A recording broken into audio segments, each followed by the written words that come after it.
appreciate you joining during your lunch break if you're near us, or wherever you are tuning in from in the world, whether it's the Netherlands or elsewhere. So welcome today. If you're looking for the programmer's brain with Detroit Tech Watch, you're in the right place. I'm going to be kicking things off and handing it over.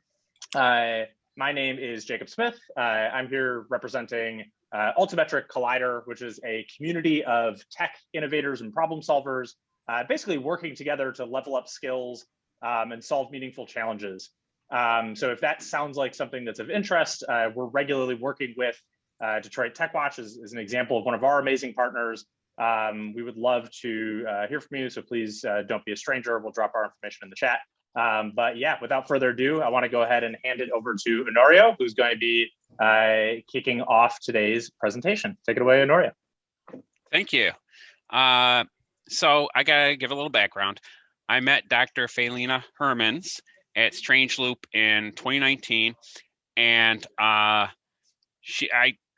used to do training, and I was teaching people how to write software. And Dr. Hermans has got a lot of background in this, and she's been studying this and making some real interesting findings about it. Like she'd mentioned some, and I'll let her share those.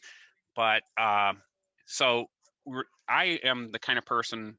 Jake and I were talking one time, and I said, you know, when it comes to speakers, I just ask people that have something interesting to say. And Dr. Hermans, every time I've heard her, something really cool. Wow, that boggles my mind. So I am just very pleased to have her join us and share her insights on how people learn how to code. And Dr. Hermans, take it away. Hello, everyone. Thank you so much for having me. It's nice to be in Detroit. I was just saying before this meetup that I've never actually been to Detroit, but it's still very exciting to be able to speak to you in this way. So today we're going to talk about how to read code specifically, because reading code is something that you do all the time, but actually, how do you do it? And what does research say about how to best read code? So that's the topic of today. If you want to follow me on Twitter, my Twitter handle is @Felienne, just my first name, so it's very easy. So if you want to tweet about this talk, also feel totally welcome to share your thoughts on Twitter so everyone can benefit. So before we really go into reading code, I want to take you back a little bit in my personal history so that you understand how I came to study researching reading code. Because in 2013, I started to teach in a community center in Rotterdam, also in the Netherlands. There was this group of kids, and these were 10, 11, 12-year-olds. They wanted to learn programming, but they lacked a programming teacher. They didn't have someone to teach them programming. And through networking, they came to me. And I didn't really have a background in programming in teaching. So I was like, oh, sure, children, I will teach you programming, even though I don't really know anything about teaching. So I knew a lot about programming. I have a PhD in software engineering, but I didn't really know that much about teaching. But I thought, you know, how hard can it be? These are 10-year-olds. What hard questions can they ask? It should be okay. And then what happened is that sort of subconsciously, I started to think back of how I learned programming when I was 10 or 11 years old. So this is me behind my dad's computer, very big computer because I was very tiny. But at that time, so this is early 90s, there weren't really adults to teach me programming. No, my parents didn't know programming, and none of my family members knew programming. So I didn't really have a programming lesson. Rather, I learned from a book, and some of you might be related to my age, are maybe taught in the same way, where there was all sorts of books at that time that could teach you programming. But teach is maybe a bit of a big word, because if you would open such a book, let's look what's inside this book. This is just printed out basic listings. Like, this is how I learned programming, by copying these codes into the computer. And mind you, then I didn't know any English. And you can hear that's not my first language. When I was 10, I didn't know any English. So words like coefficient and velocity and even feet, I had no clue what any of it meant.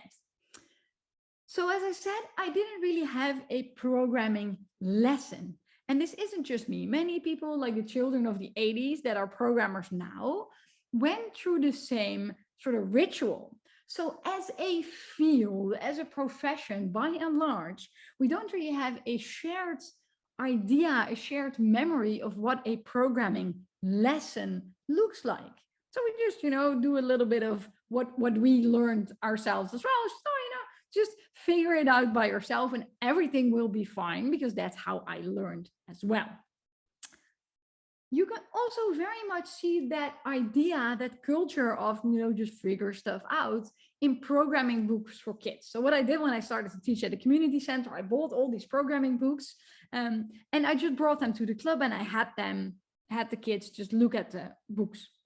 If you look in the books, I have a few snippets for you, and the snippets will be in Dutch, but then there's an English translation underneath. You see that these books are written by people that went through sort of the same history as I. For example, this book says, the best part of programming is finding mistakes. That's sort of a special thing to say, right? The best part of programming is finding mistakes. Well, I don't agree. I love programming, but finding mistakes? Maybe fixing mistakes, finding mistakes. I mean, half of the time, I am the person that put in the mistake in the first place. So I don't love finding mistakes. So a person that says, I love finding mistakes is sort of a special kind of person that maybe went through this self-education, found and fixed many mistakes, and through those learned. This is another one. It's interesting. You will fail often and it will be frustrating. That's also kind of a special thing to say to children, like to market programming, because like anything that you will learn, you will fail, right? If you learn to ride the bike, you will fall over. If you learn to play soccer, maybe you're really bad and your team loses all the time. So whatever you pick up in life, yeah, you'll fail often, but to put this in writing in a book for young children is sort of a special thing. And again, it says a lot about our community that we centralize, that we celebrate failure to such an extent that we put it in kids' books. Here's another one. Never be afraid to mess around and experiment. So you have to try stuff out. And Honorio is saying in the chat, yeah, this is some encouragement. And indeed, for some kids, this can be very discouraging, that you have to try out stuff and that you have to fail, and that sort of you have to enjoy the failure and embrace the failure. But this is the culture that we teach kids. And also, as you'll see later in the talk, this is also a culture that very much influences how we as programmers see each other, see ourselves, and see learning. But this is very much what I believed at the time. It's almost a decade ago, but at that time, I also sort of believed that, exploring is a great way to learn. This is how I learned. So why shouldn't kids these days also learn that way? And surprisingly, for people that have more knowledge about teaching than I had at the time, the kids were really struggling. They found it really hard to learn in that way, in that exploratory way. And then I also, I also started to struggle, because I was like, why aren't they learning? And I also started to feel a bit bad about myself, because these were kids, as a reminder, that voluntarily came to a community center on their free Saturday afternoon to learn programming. And then here I was failing them, not teaching them anything. So I couldn't say like, oh, these kids aren't really motivated, or maybe they're not smart enough, because they were smart kids and they were motivated and still they weren't learning. So it was very much on me that this club was sort of a failure. And at that point, I got really, really interested in how people learn. And I realized, well, I went to a bachelor's degree and a master's degree and a PhD in programming and software engineering. And no one ever taught me anything about learning, like no course that I had ever in all of my education, including high school even. No one told me anything about learning, which is sort of weird that computer science curricula don't cover this, because there's so many things to learn. So it would be great if we would know a bit about learning, but I didn't know anything about learning or teaching. And I got really, really motivated by that club and just seeing myself failing in teaching. So I started to really dive into how people learn anything, specifically how people learn reading, because programming, and we're seeing more and more research that confirms this, is very much like reading. Like half of a program is code, is text. There are words in the text, there are like variables and keywords. So I thought there must be some wisdom in how kids learn reading. And some of the things I picked out is the first thing, we don't really teach reading code. Never when I was teaching the small kids, but also when I was teaching in university, I never explained kids or students how to read code, nor did anyone when I was a student explain to me how to read code. Apparently, this is just something we sort of assume that kids and students pick up. There's so much focus on writing, but there's not a course about how to read code.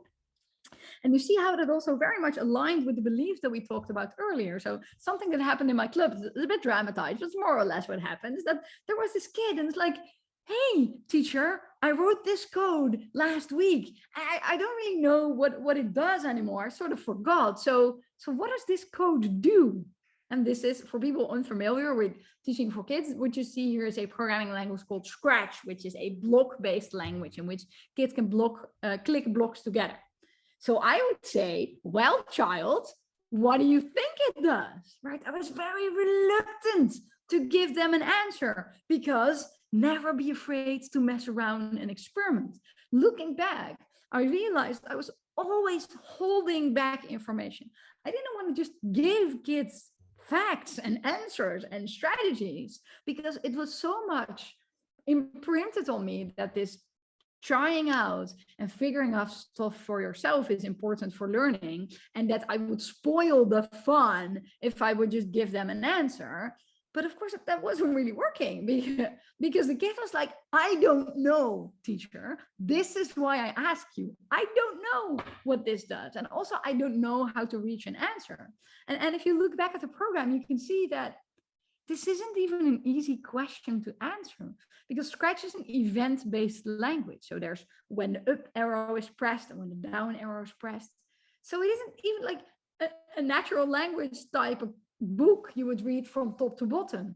If you then have a programming language like Python, at least you could read from top to bottom. But here, what do you even focus on? Do you read like everything? Or do you make an event trigger and you just read one thing? Like, I don't even know how to do this. Maybe that also contributed to my saying, what do you think, rather than let's do this together. But if you compare that to natural language teaching, you see the stark contrast. If you have a kid, a 6 or 7-year-old, is like, mommy, what does that word say? Then you're not going to say, well, child, what do you think this word is? That's just not helpful at all. Your kid will probably take an apple and throw it at you. That's just not very helpful. What you do as a parent or a teacher is, you would pick this problem apart. You would say, hey, let's look at only the first letter. Let's just forget about everything. If it's a book, maybe you even cover it with your hand, right? You're like, let's look at the letter. Do you recognize that first letter? And if they don't recognize the first letter, you're not like, well, what do you think? You would just say, that's the letter A. That's a capital letter A. It's the first letter of the alphabet and the whole word is apple. So you see how different we teach language from teaching code, that there isn't this true, strong belief in everyone that kids should just figure out the alphabet by themselves. So if kids don't figure out the alphabet by themselves, like, why do we think they figure out Python by themselves? That seems sort of an unfair situation there. And it's not just in natural language, of course, that we pick problems apart and make them smaller for learners. This is also true if your kid wants to learn the guitar or wants to learn tennis. Then, imagine you bring your kid to a guitar teacher and the guitar teacher says, here's a guitar. Have fun. Right? It's just like, it doesn't work. You would not give your kid a second lesson there. The teacher has to say, this is the tone A and B and C, and this is, where you place your fingers. So, kids need help in learning, and we sort of believe that for all other fields, but then for programming, suddenly reasonable people turn into, you just should figure out everything by yourself. There's a long history there, by the way. If you want to know more, the Strange Loop talk that Honorio, Matt at, you can still easily find it on the internet. Maybe someone can post a link in the chat. There I dive deeper in this history of why we all believe that and why it isn't really so great. But today the story is going to take sort of a different direction. So we don't teach reading code, not to kids, not in university. Most of you, if you're professional programmers, whether you went to university or maybe even to a professional boot camp, there probably wasn't a course on teaching reading. A second thing that's very interesting that I sort of figured out, and now we're moving way more to the context of professionals and a bit away from children, is that we don't really practice reading code.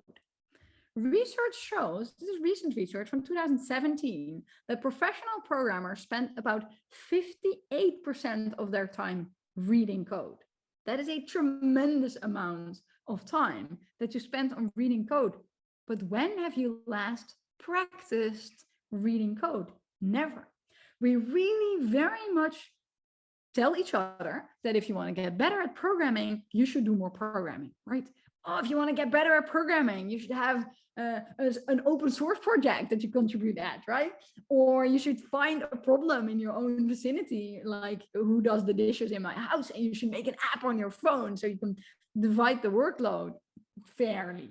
So people always say, if you want to get better at programming, you need to do more programming, because never be afraid to mess around and experiment, right? That's how you learn. And again, compare that to other things. Imagine if you want to write a novel. That is your dreams, to write a novel, right? That's many people's dreams. Do you just say, oh, if you want to write a novel, just start writing? Would that be the advice you would give to your friends? Or you say, like, so what are your favorite authors? What are some books that you like pickup style and storylines and stuff? You would say, oh, just start without ever having read one book that you like. And there's many, many, many examples I could give. Maybe you're familiar with the idea that there's every year in December, this International Advent of Code, which is lovely, but this is, the whole field comes together to advance, right, in December. And then what do we do every day in Advent of Code? Write a program. So it's very, very like deep in our veins that we believe that if you want to be a better programmer, you should do more programming. So we don't practice reading. That's the second thing I learned from studying how people learn language. Now, the third thing I learned is that we don't really know anything about reading code, right? There isn't that much research about how people even read code. Well, there's lots and lots and lots of research on how people produce code. There's a few cool things. Like there's one super cool professor in Germany. She's called Janet Sigmund, and she puts programmers into an fMRI scanner, and then she scans people's brain while they read code. That's like spectacular cool research, but that's just a little bit. We don't really have a big overarching theory of how people read code, of what happens in your brain when you read code. Luckily, though, we have a lot of information about how your brain processes any information. So even though code might be a little bit different, probably it very much leans on how your information processing brain works. So in the rest of this talk, we'll talk about how your brain processes information and what that means for programming and how that can help you advance your skill in programming. So what happens if your brain encounters information like me on your screen, or if you're walking around and you see a stoplight go from green to red? If information comes into your brain, it first goes into the short-term memory. First, the information is in your short-term memory, which you can see is a bit like a buffer, like an I/O buffer, because it's very small and it stores your information just briefly. Research into the short-term memory is very old, actually. Already in the 1950s, it was known that your short-term memory is very, very, very small. In the 1950s, they estimated that your short-term memory can only hold between 5 and 9 elements. So it's really, really small, very much smaller than a true I/O buffer. So just to show you how small your short-term memory is, we're going to do a little experiment. So I'll show you a sentence very briefly, and it's your goal to remember this sentence.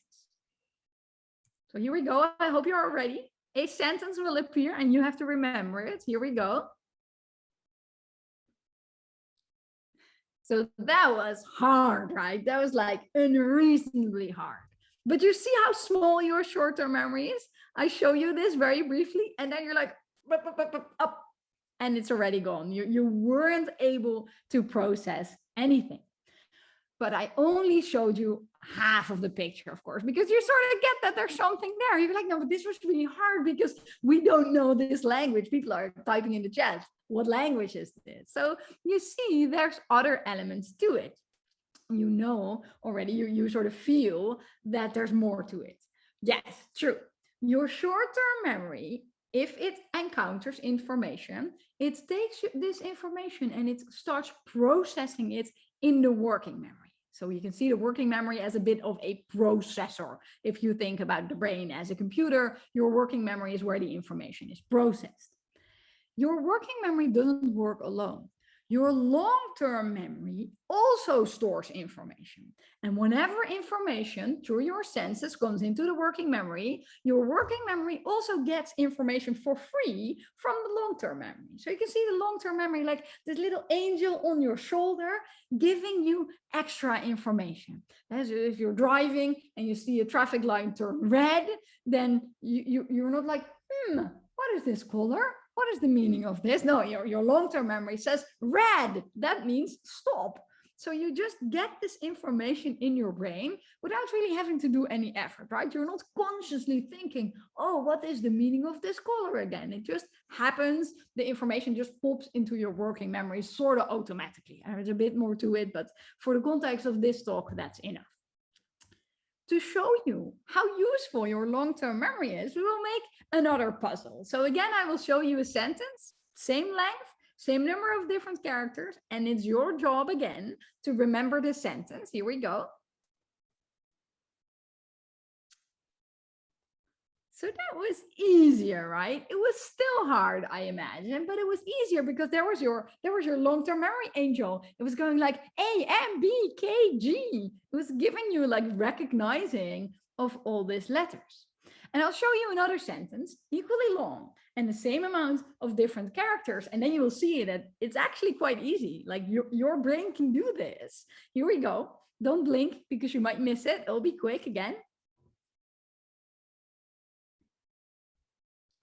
So that, I imagine, most of you got, right? And again, it was the same information density. There was the same number of bits or bytes to encode the information. But then the third one was like, oh, that was like super easy. Yes, cat loves cake. So what happens here? Your long-term memory angel immediately takes over. So you're not putting CAT in your brain, right? You're definitely not putting half a circle and a squiggly and a cross and a stripe. You're not putting all that information in your short-term memory because it's immediately recognized. And the concept, first the words, and then the concepts of a cat and love and then cake immediately pop up in your memory. So what I want you to take away from this part of the talk is that your long-term memory very, very strongly influences what you see, influences what you can remember, influences what you can process. So if there have been situations, and I'm sure there have been some similar situations, in which, for example, you have a code base and a new person comes into your code base, you show them something. And then you say, oh, here's the code base. Now can you add this feature? And then 3 days later, they come back to you and they're crying or they're being very frustrated. It's like, I know you explained this to me, but I couldn't remember anything. This is what was happening. For you, this is a cat and this is a cake and this is a Siamese cat and this is a chocolate cake, right? You already know everything. So for you, it's so easy that you can't imagine how hard it is. But for the junior developer, for the new team member, even if it's a senior team member, what you are showing them is like the first language, which, by the way, is a language I entirely made up. I just made up some random character, so there's nothing there. This is how something new can feel for new people if they lack the right prior knowledge. And you see how big the difference is for one person, right? It isn't that you weren't smart in the other language. It's not that you became smarter in 3 PowerPoint slides. It's just if you have more long-term memory, you will be better at processing all information. And I think that's something we don't talk about enough in programming, because we have this whole like thing we tell each other, like, oh, you can just Google syntax. Yes, you can just Google syntax, but if you don't know it by heart, if your little angel doesn't have it ready for you, it will take a tremendous more amount of energy to actually get stuff done. So now we have had this generic cognitive science intro, and now I want to look at, like, what does that mean for programming? how does those three memory systems work if you're looking at code? So let's look at some code, right? We're like 30 minutes in this talk. We haven't even seen code, just a bit of scratch. So here's a program for you. This is a program in a programming language called APL, which is short for a programming language. If I ask you what this program does, then I guess you don't know, because most programmers don't really know APL. And what is the matter here? The matter is mainly this thing, right? You don't know what this thing is, I imagine. So this is very much a long-term memory issue. You just don't know what the thing is. So you're confused, but the confusion is, I don't know what that T is. It's not a T, but I'll explain that later. So this is a long-term memory issue. You just lack knowledge. Here's another issue. So if you look at this Python code, here you see there are many things, right? If you're reading this code, then there's customer names, c.first name for c in customers. If c.age is bigger than 50, you have the rectangular brackets also. So this is going towards the limits of your short-term memory. If you've seen this type of thing often, then maybe for you, this is cat loves cake, right? If you're a Python programmer, I'm a Python programmer. I look at this, for me, it's not difficult, but just because it's cat loves cake, not because I'm necessarily a smart person. But if you're not so familiar with Python, or if you're not so familiar with list comprehensions, which is this feature that we're looking at, then for you, this might be blah, blah, blah, or for you, this might be the weird Felienne language. And then you very easily reach the limit of your short-term memory. So this program here, potentially, depending on your prior knowledge, might overload your short-term memory. And again, in this situation in which there's a list comprehension and you're onboarding someone and you're like, oh yeah, this just takes all the customers over 50. But then the beginner is like, wait, where does it do that? Like, where is the list created, for example? So this is clearly a potential short-term memory issue where there might just be too much information for you to process. Let's look at the third program. So this third program is a BASIC program. I think most of you are somewhat familiar with the language of BASIC. This is also a confusing program, but it is again different in nature. There's some long-term memory issue because you have to know like what is let and what is assigns and what is int. But I'm guessing if you're a professional programmer, most of these things are somewhat familiar. So you're able to understand what the individual parts do. Of course, there's also the short-term memory thing because you have to read everything and figure out what's there. But there's a third thing, and that is processing power.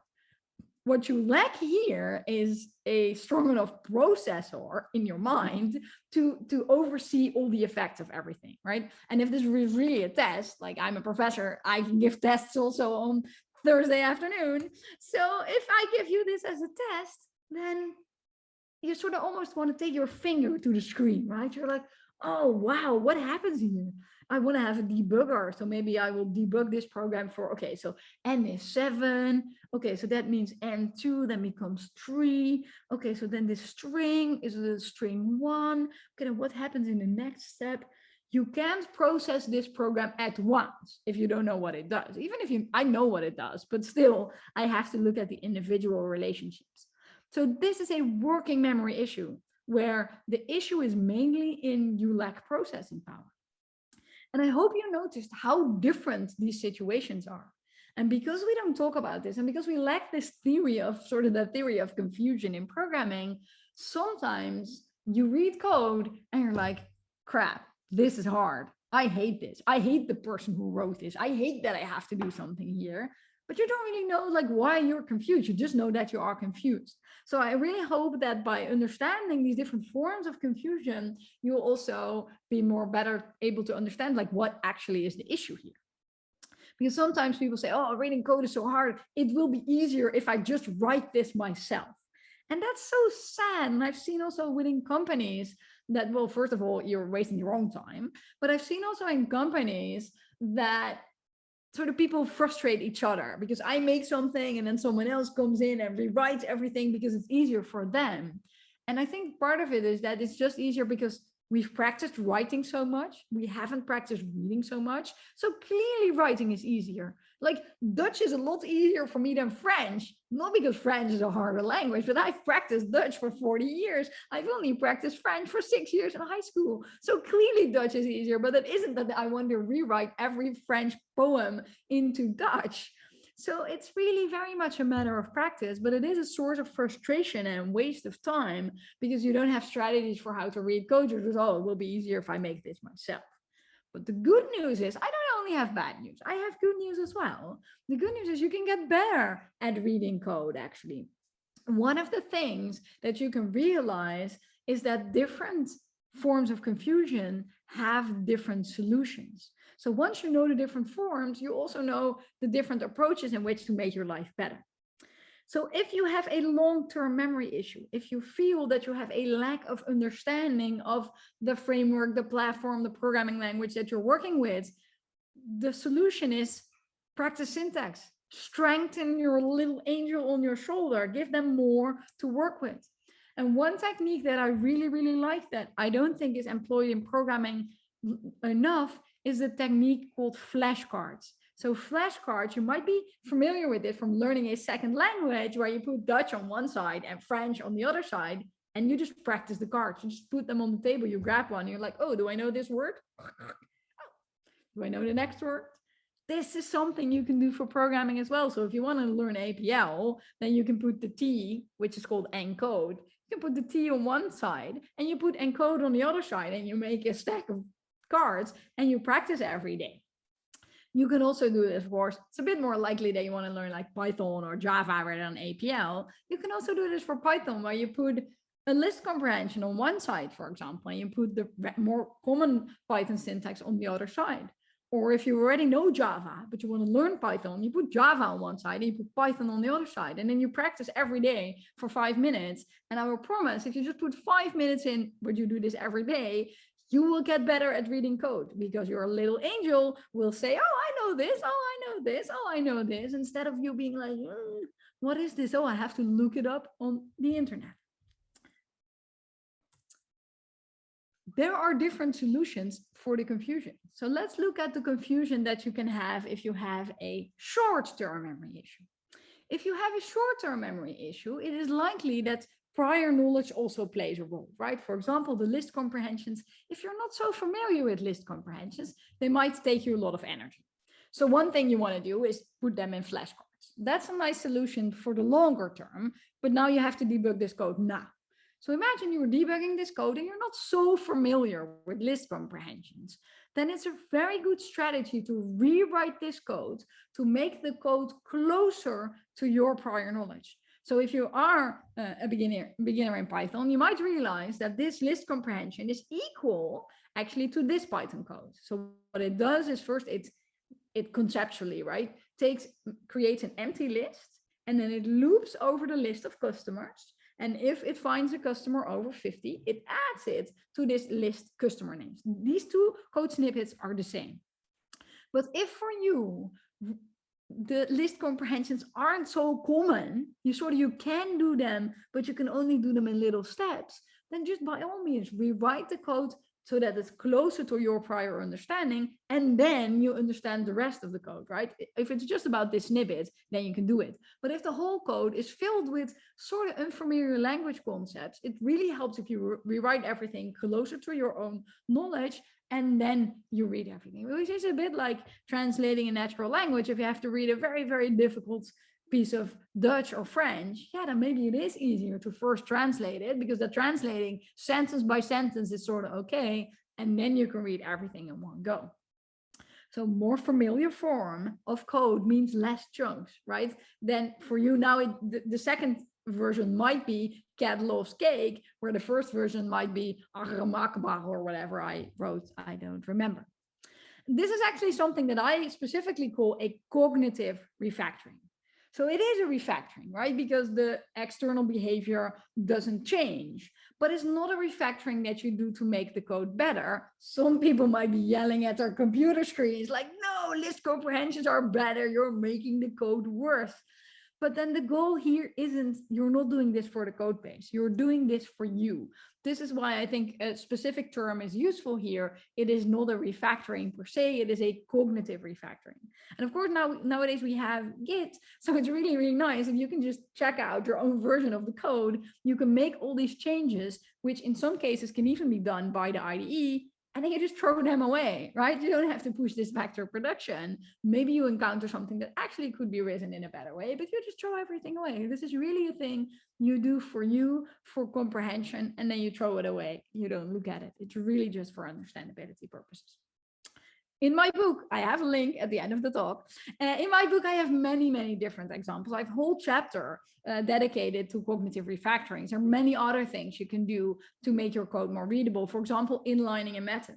If you have a very complicated code base with lots and lots of different calls, right? You have this function is calling that method and it's calling this and it's calling this, then following the call stack can take up lots of energy that you don't want. And this is also something the IDE can do for you. You just inline everything. It's like, and then you can read the code top to bottom. And of course, that's not for maintainability purposes something you would want, but for readability purposes, this is definitely something you want. So inlining methods is also something you can do as a cognitive refactoring, as something that helps you understand the code. And then later you put everything back the way it was.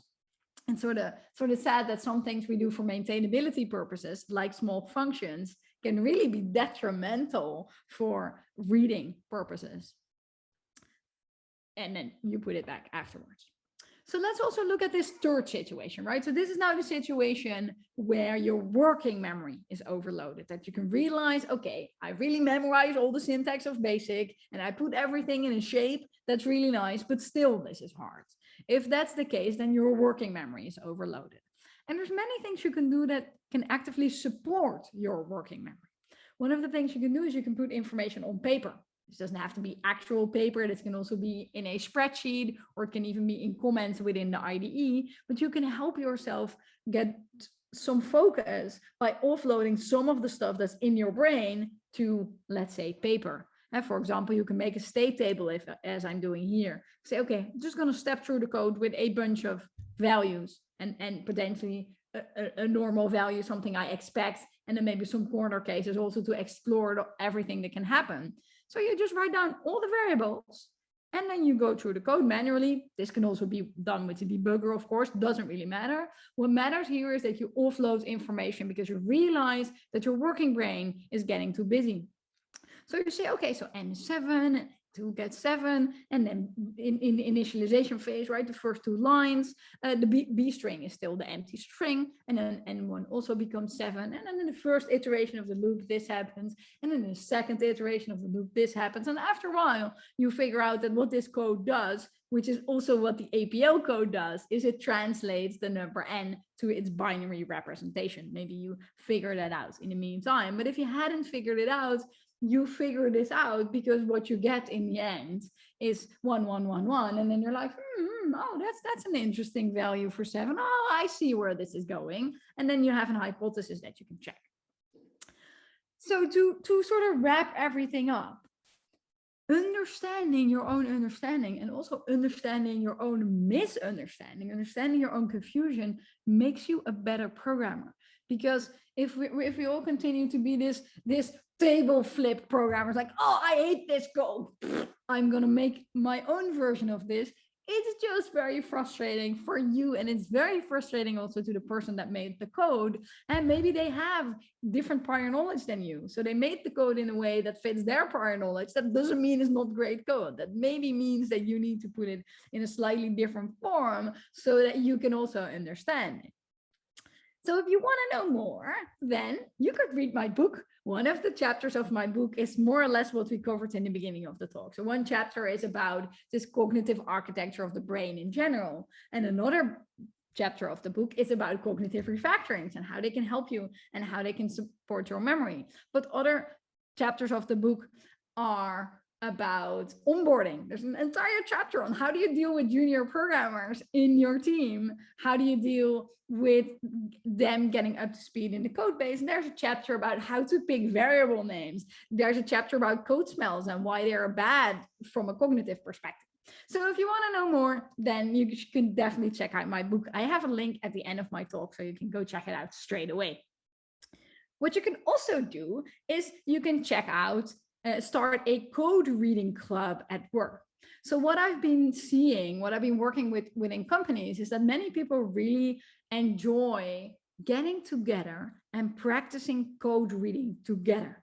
So we have some resources. I also have a link to code clubs at the end about some of the exercises we talked about in this book as well, like making a state table. You can do this together. You can come together with a bunch of colleagues over lunch or over drinks or digitally as well, and together explore code and get to know what are strategies that other people use, what prior knowledge does the group have. So code reading clubs I found to be really, really beneficial. I'm facilitating a few, and you can also, if you follow me on Twitter, see sometimes I'm together with people, we're holding open code reading clubs that are not for a group of colleagues, but just for random people that want to join code reading clubs. So if you want to first explore it, follow me on Twitter so you can see when code reading clubs are openly available. So that's it. That's everything I wanted to share. We have some time for Q&A. So I'll do a very, very brief summary of my talk as an optimal preparation for the Q&A, because I know I talk a bit quickly and my English isn't perfect. So this is the second round for you to get the gist of my talk. We talked about how to read code, which isn't something we do traditionally, because sort of as a trope, we tell each other that you should mess around with code and you shouldn't be afraid to experiment, but you shouldn't be afraid to read code either. We talked about how your brain works and how there's a short-term memory, the working memory, and the long-term memory that each process information in their own different way. Each of these systems need different attention if you want to be a better programmer. If you want to make your long-term memory better, you have to practice syntax. If you want to help your short-term memory, sometimes you have to refactor code in such a way that it fits you better. And if you want to make your working memory happy, then sometimes you have to realize that it's getting full and you should offload the information somewhere else. So some things we want to talk about before we go to the Q&A. Firstly, if you want to follow me on Twitter, here's my Twitter handle again. And you can also go to my website, felienne.com, where I talk about my research and also other people's research frequently. If you want to check out the book, I saw some people in the chat. Yes, it's not available yet as a print book, but you can already buy the ebook, and all the chapters of the ebook are available. So if you want to get the ebook, you can buy it and you can start reading like in 5 minutes from now. And if you want to, of course you don't have to, but if you want to, with the ebook, you can also pre-order the print book that indeed will be coming out in September. I submitted everything to the press, so it should be, it's done from my perspective, but it takes a while for the books to actually come out. But the ebook is entirely ready for you to already read. If you want to know more about code clubs, you can go to felienne.com/club, where we have a link to a website with free resources to start a code club. And those free resources include some code snippets to start with, some exercises that you can do, and even an agenda for a few clubs in the future. So if you want to check that out for free, you can just go to felienne.com/club. One more thing you might be wondering about, maybe you're like, what happened to the children? What happened to the children that you were teaching and that you were failing? Like, what did you do? So, well, some of them dropped out and they never came back. And I'm really sorry about them. But for the ones that stayed, all of the research I did about how to learn, like two things came out. So out of everything came the book, because I was like, I figured out all of these things. I think other people should know this as well, because I think programmers could benefit. But from the same exercise also came a new programming language. So based on everything I know about learning and everything I know about cognition, I made a programming language that actually takes into account how kids learn. It's called Ieee. It's a free and open source programming language. So if you are teaching children, then maybe you want to check out felienne.com/Ieee. It is free, it's open source, it's available in Dutch and English and 8 other languages. So this is maybe something that you want to explore. I could give like an entire talk about how Ieee is designed, but those talks are already easily to be found on YouTube. So if you want to learn more about that, then you can totally go to felienne.com/Ieee, where I explain how the language works as well. If you like listening to me and you're like, I would like to listen to that lady for hours and hours and hours for free while doing the dishes or commuting or biking, Then I have good news for you because I'm one of the hosts of the Ieee Podcast, Software Engineering Radio, a weekly interview format where we interview famous people that have made programming languages, databases. So it's very much about software engineering from a technical perspective, but we also talk about soft skills like how to do a job interview or how to do data analysis or how to get better at writing documentation. So that's maybe also something you want to check out. We are on Spotify and iTunes. And we start off the Q&A with one question. People always ask me, how do you make those slides? So I can tell you my secret. I make them with an app on my iPad. So I don't actually like draw them by hand on paper, but I do draw them by hand on an iPad. So that's how I make these slides with all these weird cartoons. And now after doing 10 years of this, it's sort of become my style. So now I can never go back to regular PowerPoint. So with that out of the way, I think we have some time for Q&A. So feel free to unmute yourself. You can also, of course, put your question in the chat. I think I already saw a bunch of questions in the chat, like scroll through. So if you want to make sure that I don't miss your question, maybe it's great if you share it again.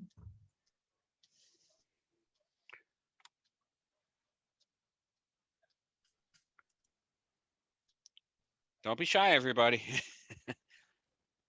Oh, I see one question, but I think it was only chatted to me. So the question is, did you do research on pseudocode? That is a great question. So I didn't do that, but other people actually did. So in the US, where I guess most of you are, the SAT actually in computer science, so the central exam that you have to take, the advanced placement test, I think is what it's called. You can actually use either blocks that we saw like in Scratch or pseudocode. And there's some research on that it actually works equally well, and it works better than using actual programming languages for exams. So there's quite some research into pseudocode, and it seems to work really well, especially, of course, also because it's somewhat separated from syntax errors, right? If you don't remember where the brackets go, then at least you can get your idea out. And if you would try out Hedy, then you see that the first levels of Hedy are very much like pseudocode. Of course, they have to be interpreted by a computer, so they can't really be pseudocode, but they're very much like pseudocode. Hey, Felienne, I did have a question that came up While we were talking, or while you were talking. You know, you mentioned about long-term memory, and I think what happens with some of us is that the opposite effect happens, that we see things that aren't actually there because our long-term memory says it should be there. What do you do to mitigate that problem of, you know, your long-term memory filling in stuff that isn't really there? Yeah, that's a great question. So I have a whole chapter about that in the book as well. So I describe now the long-term memory only as an angel, but that's only part of the story, because your long-term memory can also be a devil, because it can indeed also give you false information. And there's many of these examples, right, where there was a spelling mistake and like a book went into production with a spelling mistake on the actual cover, and no one noticed because you assume it's correct. You just, if a word is forgotten, you fill out a word. Maybe on Facebook you've ever seen these things in which there are words and all the letters are in the wrong position apart from the first and the last letter, and you can still read it. That's your long-term memory. But then of course, if there's one letter missing, your long-term memory still gets it. It still guesses more or less what should be there. And this is very true. There's some research actually that shows that in specific cases, beginners are better debuggers than experts, especially if it's very weird edge cases, because then an expert developer will read it and they would assume, for example, if you have a case of like I equals I plus 1 or something, or I plus is I plus 1, then you just assume it's I is I plus 1. And the beginner would be like, why is there a plus there? And you haven't even seen it because it's such a weird pattern that just shouldn't go there. So it's very much true that your long-term memory is this like double-edged sword, which very often helps you a lot, but can also lead to what you call in psychology a misconception, which is not just you're not just confused. A misconception is worse because you're wrong, but you think you're right. And my book has a whole list of 170 different programming misconceptions and what you can do to battle them.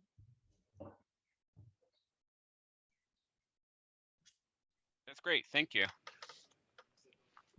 I think there's also one question I saw about short variable names. That's really cool because there's also a chapter about that in the book. Specifically, there's a part in the book about one-letter variable names. And one-letter variable names is definitely a situation in which your long-term memory might trick you because you might think, oh, of course, I is an integer. Oh, of course, C is a class. Oh, of course, O is an object. But there was actually research. It wasn't done by me. It was a really cool idea. So I'm sort of sad it wasn't me. But there was a bunch of researchers that actually asked a bunch of programmers, like, if you see the letter A, what type do you think it is? And they did that for the entire alphabet. So if you have the single variable letter name C, what do you think? What type would you think it is? So you would think this is like 100%. Even for a letter I, that doesn't really happen. There's like a lot of integer, but some people might also think it's something else. So short variable names might be nice because they're quick and easy to read. But the issue is that comprehension really suffers. Some other research has actually shown that comprehension suffers, and it's likely that is the case because your long-term memory is making assumptions. So the shorter a variable name is, the more your long-term memory has to fill out, so the more it can get wrong. If something is is that a constant or a constructor? It's not clear. Thank you. Now, I know I'm not the only person who's got questions, so please, other people, unmute yourselves if you want. Or chat if that's more comfortable. It's a bit less threshold, maybe. I've got a question. How does sleep factor into the equation? I know sleep impacts memory in a bunch of ways. I'm curious if that factored into your research at all, like lack of sleep or taking naps or anything like that. That's a great question. So I can only answer in general because I'm not aware of work that has specifically looked at sleep and programming. But I can comment in general. So we do know that sleep plays a very important role in memory. So it's a bit like a buffer process that has to run at night. Like maybe it's like defragmenting your hard drive. That's maybe the closest analogy I can come up with, where you get all these impressions and everything stored on your hard drive, but then if you sleep, then everything is reorganized. And there's of course these studies that they do with sleep deprivation, that after 5 days of not sleeping well, you don't feel well in general. But also you just cannot make new memories. It is impossible for you to create memories because sort of your buffer is full and you cannot process new things unless all the things you have already experienced have been stored. There is some research that is a bit related to this that is also in the book about interruptions and programming and the time of day when you are programming. So there's some research that is somewhat tangent to sleep, but I'm not aware of any studies that it would be nice. Well, it would be maybe hard to get through an ethical board. Like, I want to sleep deprive people for 5 days, and then I want to make them do some C++. Maybe that's not like ethically okay. Yeah, subjecting people to C++, no. Especially without sleep. And there's other things also that we know, by the way, a bit of that is in the book as well, that influence your memory. Also, for example, emotions. So if you're like super frustrated because this bug has to be fixed today, then it's very, very common that then this is when you make mistakes, because this heightened frustration state makes like sort of takes up a little bit of your working memory. So then a little bit of your working memory all the time will be devoted to, oh crap, if I don't get this right, maybe I'll be fired, maybe our children will be hungry, right? So you spend your energy on worrying, and then that's like not productive. Not just is it not productive, it's like counterproductive, because all the working memory that you're spending on worrying, you literally can only spend it once, so then you can spend it on actually bug fixing or reading. So frustration and emotion, in addition to sleep deprivation, are really stuff we know that's really detrimental. But yeah, it's very hard to make yourself not worried or not frustrated. Yeah, we need to tell the bosses to not get on our cases about getting things done.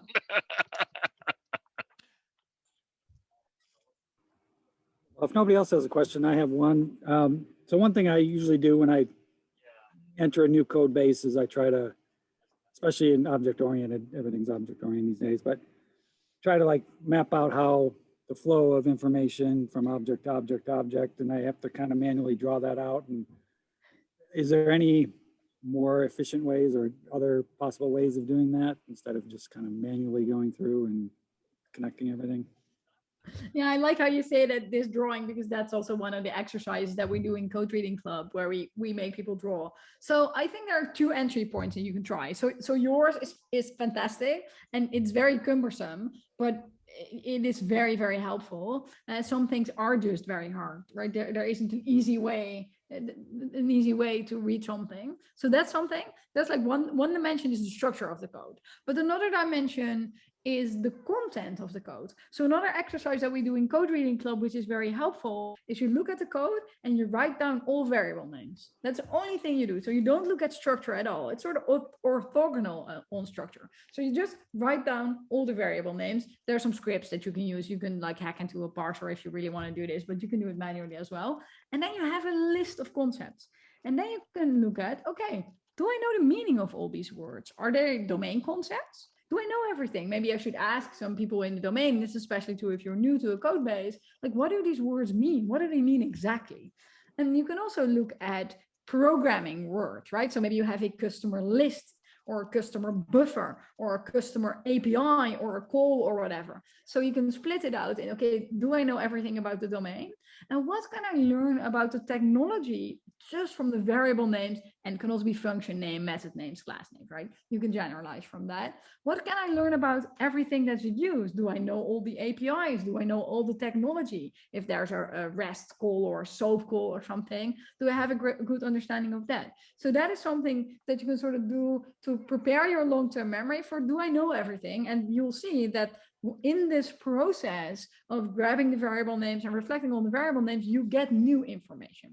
And most likely you'll get different information than the other strategy is coming from the structure. And then it sort of clicks together. And then, I mean, it will still be easy. It will still not be easy. It will still be hard, but at least understanding the context and the domain and understanding the structure can help you sort of build a foundation on which your understanding can lean, which is probably going to be more successful than just, mindlessly browsing through the code and thinking, oh, I don't know what this is. That's just not helpful and adding to your frustration. But I like that you know about the strategy of circling and following the flow. There's old research that I also describe in my book. Sorry that I'm only talking about my book, but it took me lots of effort to write it. So I really want to talk about it a lot. There's old, very, very cool research from the 80s already that I describe also that exactly describes this technique of marking the flow and having entry points and figuring out the flow from an entry point. So that's a sort of a famous technique coming from research.